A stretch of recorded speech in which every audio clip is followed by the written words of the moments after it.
નમો નારાયણ, જય ગિરનારી। મારા બાનું અચાનક અવસાન થઈ ગયું એટલે મેં નક્કી કરેલું કે 10 દિવસ હું પ્રેસ મીડિયાને જાહેર જીવનમાં નહીં રહું, પણ જાહેર જીવન કદાચ મને છોડવા જ નથી માગતું ને અનિવાર્ય રૂપે આ વિડીયો બનાવવું પડે છે, કેમ કે ઘણા પ્રશ્નોને ઘણા લોકો ફોન કરીને બહુ જ કહી રહ્યા છે કે બાપુ જવાબ આપવો જોઈએ। કંઈક આજે પ્રેસ કોન્ફરન્સ રાજકોટમાં થઈ છે, ગિરીશ કોટેચા અને નિર્મળ ખત્રી ઉર્ફે જેને બનાવવામાં આવ્યા હતા શિવગીરી, નકલી રીતે ને થોડુંક ગડબડ રીતે બનાવવામાં આવ્યા હતા, તો એ કંઈક પ્રેસ કોન્ફરન્સ કરી છે ને બેન હતા કોઈને, એવું બધું હતું। તો એના જવાબ માટે તો સૌથી પહેલાં તો હું એટલું જ કહીશ કે મારા અહીંયા યજ્ઞની તૈયારીઓ ખૂબ ચાલે છે, ખૂબ જ મોટો પ્રસંગ છે, એના અંદર ખૂબ વ્યસ્ત છું। બાનું અવસાન થઈ ગયું એટલે 10 દિવસ હું જાહેર જીવનમાં આવવા નહોતો માગતો, પણ અનિવાર્ય રૂપે આ વિડીયો બનાવ્યો।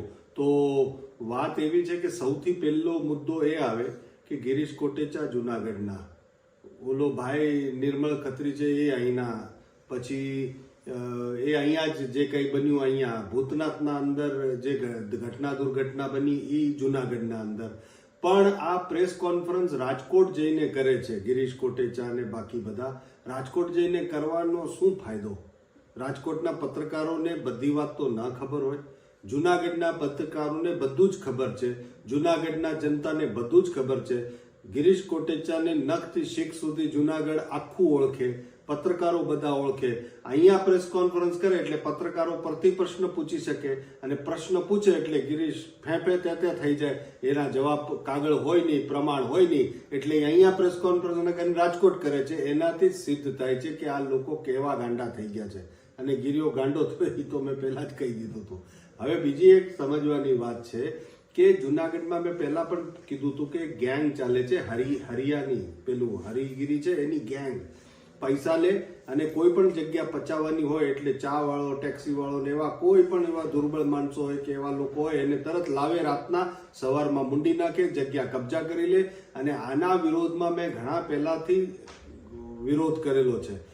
ભવનાથમાં આ લોકો ગિરીશ કોટેચા અને આ લોકો કબજો કરવા માંગતા હતા ધર્મની સંપત્તિ, ત્યાં એમને ફાવવા નથી દીધા। પછી ભૂતનાથમાં આવું જ એક ષડયંત્ર રચાણું હતું, એક રિક્ષાવાળાએ ટેક્સીવાળાને લઈ આવ્યો અને મુંડવાનું કર્યું ને એવું બધું ચાલ્યું, તો ત્યાંય મેં ફાવવા નથી દીધા। વ્યાસ ભુવન છે એમાંય ફાવવા નહીં દઈશ, મયારામ આશ્રમ છે એમાંય ફાવવા નહીં દઈશ। ધર્મની સંપત્તિમાં ગિરીશ કોટેચા હાથ નાખ્યો તો એટલું યાદ રાખજો, મહેશગીરી આડો ઊભો છે। અને મેં નહોતું કીધું તમને વચ્ચે પડવા માટે, તમે જ કૂદીને આવ્યા, કેમ કે હરિયા અને ગિરિયાની જે જોડી છે ને એના લીધે બધું થઈ રહ્યું છે। અને તમને સાચું કહું છું, ભવનાથમાં હરિયો અને જુનાગઢમાં ગિરિયો સત્યાનાશ બે જગ્યાએ વાળ્યું છે। ભવનાથમાં સત્યાનાશ હરિયાએ વાળ્યું અને જુનાગઢમાં સત્યાનાશ આ ગિરિયાએ વાળ્યું। હવે જુનાગઢની પ્રજાએ નક્કી કરવાનું, મારું કામ છે સત્યના સાથે ને ધર્મના સાથે લેવું, ને ધર્મની ભ્રષ્ટ વ્યવસ્થા ઉખાડી ફેંકવાનો પ્રણ મેં લીધો છે। તો મને બધું ખબર હોય ને કે શું શું આવશે, જો હું ના બોલત તો બહુ સારા બાપુ છે, પણ બોલ્યો છું એટલે હવે આરોપ લાગશે, કલંક લાગશે, બધી તૈયારી રાખીને બેઠો છું। મને કાંઈ ફરક નથી પડતો, જે આરોપ લગાડવા હોય લગાડો, જે કલંક લગાડવા હોય લગાડો, સત્ય પરેશાન થાય, પરાજિત ન થાય એ મને ખબર છે, ને શું થવાનું છે એ પણ ખબર છે। તમારા લોકોનો વિનાશ થઈને જ રહેશે, અને આવા ભ્રષ્ટ લોકો, ધર્મને નુકસાન પહોંચાડે એવા લોકોનો વિનાશ કરીને જ રહીશ, એટલું યાદ રાખજો। હવે બીજી વાત કરીએ કે જ્યારે મેં પ્રેસ કોન્ફરન્સ કરી ત્યારે મેં કાગળો સાથે કરી છે, તથ્ય સાથે કરી છે, વિષયને આમ તામ ન કરતા કરી છે, અને પ્રમાણો સાથે કરી છે। તો તમે જ્યારે કરી ફાંકાબાજી સિવાય કોઈ નહીં, પ્રમાણો કોઈ નહીં, ખાલી આરોપ લગાડો, ખાલી કલંક લગાડવાનું કામ કરો। તમારો તો ધંધો છે ભાઈ, તમે તમારો ધંધો, તમને મુબારક, પણ એટલું યાદ રાખજો કે સસ્તી લોકપ્રિયતાને બજારમાં 2, 4, 5, 10 દિવસ જ ટકતી હોય છે। એટલે જ મેં લાવારીસ મીડિયા કીધું। લાવારીસ મીડિયા એટલે અધૂરી જાણકારી સાથે, અધૂરી માહિતી સાથે થૂક લગાડીને પોસ્ટર લગાડવા માટે, ચિપકાવવા માટે કામ કરતી હોય એવી મીડિયા, જેનો કોઈ ધની ધોરી કોઈ નથી, એ મીડિયા ટકવા માટે, પૈસા કમાવા માટે, ખંડણી માટે, આ બધા માટે જે કરતી હોય છે એ લોકો સસ્તી લોકપ્રિયતા કરે પણ એ બજારમાં 2 દિવસ ટકે, એના પછી સત્ય જ ટકતું હોય. એટલે મેં કીધું ખાનદાની મીડિયા છે ને એ ટકે, પણ સસ્તી લોકપ્રિયતા માટે આ જે ચેનલો કે કોઈ પત્રકાર ચાલતા હોય લાવારીસ મીડિયા વાળા, એનું અસ્તિત્વ બહુ ચાલે નહીં. એક આ વાત. તો એ લોકો અધૂરી માહિતી સાથે, કેમ કે એમના દલાલો જુનાગઢમાં બેઠા હોય, એ જુનાગઢમાંથી અધૂરી માહિતી મોકલીને એને ચાલુ કરી દે. આજની પ્રેસ કોન્ફરન્સ પણ એવું જ છે, અધૂરી માહિતી સાથે. વ્હીલ બનાવ્યું, વ્હીલ ખોલ્યું, અરે ગાંડામાં કાઢવાનું બંધ કરો. સૌથી પહેલા હું એક વાત કહું, નિર્મળ ખત્રી ઉર્ફે શિવગીરી જેને ખોટી રીતે બનાવવામાં આવ્યા, તમારો વાંક નથી ભાઈ. તમે શિકાર બન્યા છો, તમને કંઈ જ ખબર નથી, એટલે તમારી પહેલી ભૂલને હું માફ કરું છું, કેમ કે તમે શિકાર બન્યા છો. અહીંયા એક એવી પૂરી ગેંગ ચાલે છે જે આવી રીતના રાતોરાત મુંડીને સવારે જગ્યાઓ કબજા કરાવવા માટે ધંધા પાણી કરતા હોય. તમારો સ્વાર્થ તમને મુબારક, પણ તમને શું ખબર છે કે તમે જેલા બન્યા એના પહેલા બ્રેનની સર્જરી વસંતગીરી મહારાજની થઈ, અને ન્યુરો સર્જને બ્રેનની સર્જરી કર્યા પછી એક પત્ર પણ આપ્યો હતો ટ્રસ્ટને કે આ વસંતગીરી બાપુ કોઈ નિર્ણય ન લઈ શકે, કેમ કે એમના બ્રેનની મસ્તિષ્કની તંતુઓ કાપેલી છે, સર્જરી થઈ છે, એ અર્ધચેતન અવસ્થામાં જ રહેશે. તો એ અર્ધચેતન અવસ્થામાં કોઈ નિર્ણય ન લઈ શકે, આવો સર્ટિફિકેટ આપેલો છે. ડૂબાઓ જરાક જોતા તો જાઓ કાગળો, થોડીક તો અક્કલ રાખો. ચેરિટીમાં જરા પૂછપરછ તો કરો કે કાગળો કયા કયા જમા કરાવ્યા, સહી સિક્કા કરો છો, એ કંઈક તમે રજૂ કરી શક્યા છો?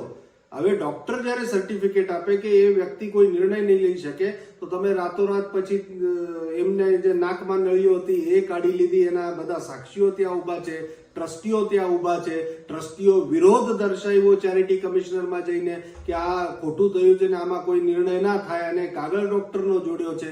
આ બધું થયું છે. આ તો ઠીક છે કે મેં કોઈ પોલીસ કમ્પ્લેન કરી નથી. તમે તમારા જેને તમને જેલા મૂંડા એને, પછી સાક્ષીઓ છે એને, અને તમારા સાથે આ ગીરીઓ બેઠો છે જેને અક્કલ તો ઓછી જ છે, એ તમને એના વચડી ગયા. તો તમે પણ કહેવાનો મારો મતલબ છે, એક પોલીસ કમ્પ્લેન કરું, બધા જેલમાં વયા જશો, કેમ કે ડોક્ટર પોતે કહે છે કે આ નિર્ણય ન લઈ શકે ને આ બધું તમારે અંધારામાં તમે બધું કર્યું છે. જે કંઈ કર્યું, તમને પૈસાની જરૂર હતી, તમે 50,000 રૂપિયા માગ્યા કે જે થયું મને 50,000 રૂપિયા આપી દો એટલે હું જાઉં. તમને ટ્રસ્ટીઓના સામે ટ્રસ્ટીઓના હાથેથી 50,000 રૂપિયા મળ્યા છે, એ લઈને તમે ગયા છો, રાજી ખુશીથી ગયા છો. અત્યારે તમે પ્રેસ કોન્ફરન્સ કરી, તમે સાચા હતા તો કેમ ચેરિટી કમિશનરમાં ન ગયા? તમે સાચા હતા તો કેમ કોર્ટમાં ન ગયા? તમે સાચા હતા તો કેમ તમે પોલીસમાં ન ગયા? કેમ કે તમને ખબર છે કે થોડું પાપ તમારાથી થયું છે, તમે શિકાર બન્યા છો. હું તમારો વાંક માનતો જ નથી, કેમ કે એક ગેંગના તમે શિકાર બન્યા છો. આ ગિરિયાની હરિયાની ગેંગ છે એના શિકાર તમે બન્યા છો. તો હજી ચાન્સ છે, જો તમને એક ભૂલ છે એટલે માફ કરી દઈશ, પણ જો ફરી પાછું કંઈ એવું કરવું હોય તો મને પોલીસમાં કમ્પ્લેન કરવી પડશે ને પછી જેલની હવા ખાજો બધા. એક વાત આ મને કેવી બહુ જ જરૂરી લાગી, એટલા માટે હું કહી રહ્યો છું કે અધૂરી માહિતી સાથે ના કરો. મને અત્યારે ખૂબ યજ્ઞના કામ અને એ બધું છે એટલે એમાં પડ્યો છું ને. જે આ પૈસા તમે લઈ ગયા 50,000 રૂપિયા, કદાચ તમને પૈસા ઓછા પડતા હશે તો આ ગિરિયા પાસે 2 નંબરનો માલ ઘણો છે, ભ્રષ્ટાચાર કરેલો, કાળું નાનું ખૂબ છે. આ બધો જુનાગઢનો જ પૈસો છે, જુનાગઢનો જે ખાધેલો પૈસો છે. મને રાજકારણમાં જવું નથી, પણ તોય આ હવે ગિરિયો કાંડો થઈ ગયો છે એટલે એ બોલ્યા રાખે. એટલે મને કેવું છે, હા ગિરિયા પાસેથી લઈ લેજો જે પૈસા જોઈએ, ચિંતા નહીં કરતા, મોજ કરો, અને જરૂર પડે તો મને કહેજો. તો એકાદ મુદ્દો હજી ઉપાડી લેજો એટલે ગિરિયો તમને પૈસા આપતો રહેશે. અને બાકી મીડિયાવાળાને એ બધા જે 2-3 જણા બોલે છે, બીજા પત્રકારો જે જુનાગઢના છે, શું એમને સમજ નથી પડતી? તમે રાજકોટ જઈને કરી રહ્યા છો પ્રેસ, તો જુનાગઢના પત્રકારો પ્રશ્ન પૂછશે, એના ઉત્તર તમારા પાસે છે નહીં. એટલે આ બધું ચાલી રહ્યું છે. ખોટા આક્ષેપોને એનાથી કાંઈ ન થાય. જનતા સમજતી હોય છે, અને બુદ્ધિનું પ્રદર્શન કરવા કરતાં થોડીક બુદ્ધિનો વાપર કરો તો સારું રહેશે. બાકી દેવી પરમાત્માની ઈચ્છા. અને હું ફરી પાછી પ્રેસ કોન્ફરન્સ કરીશ ત્યારે કાગળો સાથે, પ્રમાણો સાથે, તથ્યો સાથે વ્યાસ ભુવનની વાતો કરી અને કાગળ બતાવ્યા કે અમે વેચાતી લીધી, અધૂરી માહિતી આપી છે. બહુ ખુશ નહીં થતા જે લોકો, કદાચ એવું લાગે કે જો કાગળ બતાવી દીધા, બધી અધૂરી માહિતી છે. વ્યાસ ભુવનમાં કૌભાંડ થયું છે, મયારામ આશ્રમમાં કૌભાંડ થયું છે, ભવનાથમાં કૌભાંડ થયું છે, ભૂતનાથમાં અમે બચાવી લીધું કેમ કે અમારી પરંપરાની જગ્યા છે એટલે, પણ આ બધું ચાલી રહ્યું છે જુનાગઢમાં અમુક અધિકારીઓના અને સાંઠગાંઠથી અને ગિરિયા હરિયાના જોડીથી. તો જુનાગઢને બચાવવું હોય તો આ ગિરિયા હરિયા જોડીથી મુક્ત કરાવવું પડશે, એટલું બધાએ સમજવું પડશે. જય ગિરનારી, નમો નારાયણ.